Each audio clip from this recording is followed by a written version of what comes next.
बिस्मिल्लाहिर्रहमानिर्रहीम अस्सलामुअलैकुम। Welcome to Mahwish की दुनिया। आप सबको खुश आमदीद करती हूँ मैं अपने चैनल में। और आज की मेरी रेसिपी है वो है बीफ पुलाव, जो कि मैंने झटपट बनाया था।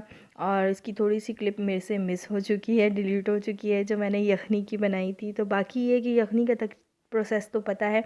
मैंने यखनी पहले से निकाल के गोश्त की रख ली थी, और उसके बाद मैंने जो स्टार्ट किया था अपना काम, मैं वो आपके साथ बताती हूँ। सबसे पहले मैंने ऑयल में प्याज ऐड कर लिए थे। प्याज ऐड करने के बाद उसको मैंने रख दिया था कि वो अच्छे से गोल्डन से या ब्राउन हो जाए। उसके बाद जो है ना, मैंने इसको अभी पकने के लिए छोड़ दिया है, ठीक है। और यखनी में, क्योंकि मैं इसमें बीफ का पुलाव है, मैं जो हूँ ना यखनी में जो है कनौर की टिक्की जो एक होती है वो भी मैं इसमें ऐड कर देती हूँ। उससे ही बहुत अच्छा यखनी का फ्लेवर आ जाता है। तो मैंने कहा ये मैं आपको बता दूँ, क्योंकि मैंने ये इसमें ऐड किया था। अब हमारे प्याज देखिए बिल्कुल हो चुके हैं ब्राउन। और इसके बाद मैंने इसमें ऐड कर दिया है गरम मसाला, जिसमें है ज़ीरा और थोड़ा सा दालचीनी और लौंग, ठीक है। और उसके बाद इसमें मैंने ऐड कर दिया है अपना जो है गोश्त, जो मैंने बॉईल करके रखा हुआ था पहले से, उसको मैंने इसमें ऐड कर दिया। और मैंने इसको अच्छे से कर लिया मिक्स, क्योंकि गोश्त गला हुआ है इसलिए हमें ज़्यादा टाइम नहीं लगेगा। अब इसके बाद जो है ना, मैंने इसमें ऐड कर देनी है, मैंने इसमें लाल मसाले का बिल्कुल इस्तेमाल नहीं किया। मैंने थोड़ा सा इसमें ऐड कर दिया है ये लहसुन अदरक पिसा हुआ। और उसके बाद मैंने ये हरी मिर्च जो पीस कर रखी होती है, ये वो है। इसमें मैंने ऐड कर दिए 3 चम्मच हरी मिर्च पिसी हुई। मैंने इसमें और कोई मसाला ऐड नहीं किया है, सिर्फ मैंने यही मसाले ऐड किए हैं और नमक, ठीक है। हरी मिर्च और नमक का इस्तेमाल किया है, बाकी कोई मसाला ऐड नहीं होगा। बहुत अच्छा कलर आता है, वाइट वाइट सा खिला खिला सा पुलाव बनता है, ठीक है। अब इसके बाद मैंने आलू ऐड कर दिए, क्योंकि मेरी बेटी जो है वो गोश्त इतने शौक से नहीं खाती है, तो उसके लिए मैंने आलू ऐड कर दिया। आलू ऐड करने के बाद मैंने इसमें ऐड कर दिए हैं टमाटर स्लाइस में कटे हुए। और दोबारा से मैंने इसको अच्छे से भून लिया। अब भूनने के बाद क्या करना है, गोश्त तो हमारा तकरीबन गला हुआ है, बस हमने इसको थोड़ी सी दम पे मैं इसको रखूँगी। नमक मैंने ऐड कर लिया है, थोड़ा सा दम पे रखूँगी ताकि हमारे आलू गल जाएंगे। देखिए पानी मैंने हल्का सा डाल के मैं इसको छोड़ दिया है। और इसके बाद जो है ना, ये देखिए ये हो चुका है तकरीबन। अब बाकी जो है वो जब हम चावल डाल के दम पे रखेंगे, आलू हमारे गल जाएंगे अच्छे से। अब मैंने इसमें ऐड कर देने हैं चावल, जो मैंने पहले से भिगो कर रखे हुए थे। मैं भिगो के ज़्यादा देर रखती हूँ चावल को, तो अच्छा बनता है चावल खिला खिला।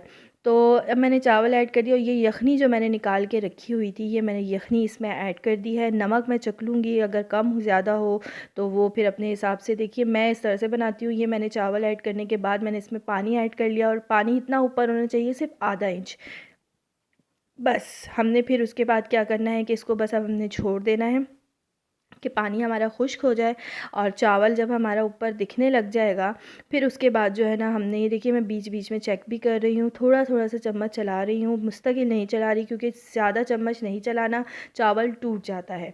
साइड साइड से मैं चावल थोड़ा थोड़ा चम्मच चला रही हूँ। ये देखिए आहिस्ता आहिस्ता से ये पानी बिल्कुल खुश्क होने लग गया है, और चावल मुझे दिखने लग गया। मैं बिल्कुल पानी को खुश्क नहीं करती हूँ, ये बस हल्का सा देखिए कि अब होने लग गया। अब मैं इसको रख दूँगी दम पर, और मैंने इसके ऊपर रख दिया भारी चीज़। और अभी हमारे चावल हो चुके हैं दम पे। मैं खोल के मैं आपको दिखाऊंगी कि कैसे आया है।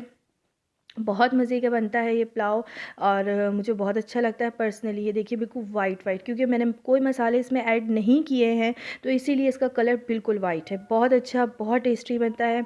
और ये आप लोग भी ज़रूर ट्राई कीजिएगा। बीफ का पुलाव बहुत से फ्लेवर्स में बहुत से तरीक़ों से बनता है, लेकिन मैं इस तरीके से बनाती हूँ, जो कि पसंद भी है सबको, घर वालों को। तो इसीलिए मैंने कहा चले आज आप लोगों के साथ भी शेयर करती हूँ। और ये रेसिपी आप लोगों को कैसी लगी मुझे ज़रूर बताइएगा। ये हमने अपने पुलाव, बीफ पुलाव बनाया है। चिकन पुलाव भी इंशाल्लाह जल्दी शेयर करूँगी आप लोगों के साथ। और ये कैसा लगा आप लोगों को। ये देखिए दाना बिल्कुल खिला खिला, मुझे ये एक चीज़ है कि चावल जो है बिल्कुल खिला खिला होना चाहिए। बिल्कुल जो गिर जाता है चावल, नरम हो जाता है। मैं चावल के मामले में बहुत ज़्यादा चूज़ी हूँ, क्योंकि मुझे नहीं अच्छा लगता चावल, छोटा चावल और गिरा हुआ चावल। और ये देखिए आपको मैं नज़दीक से भी दिखा देती हूँ कि चावल कितने अच्छे से और खिले खिले बने हैं। एक एक चावल, एक एक दाना अलग अलग है, और बहुत मज़े के बने हैं। ग्रीन चिली का जो जायका होता है ना, हरी मिर्चों का, क्योंकि अपना फ्लेवर होता है, तो उसका बहुत ज़बरदस्त जायका आता है, विदाउट एनी कोई लोकल मसालों के। तो आप लोगों को कैसी लगी मेरी रेसिपी ज़रूर मुझे बताइएगा, फीडबैक दीजिएगा, और मेरे चैनल को सब्सक्राइब ज़रूर कीजिएगा। आप सबकी दुआओं की ज़रूरत है। मिलते हैं अगली रेसिपी पे।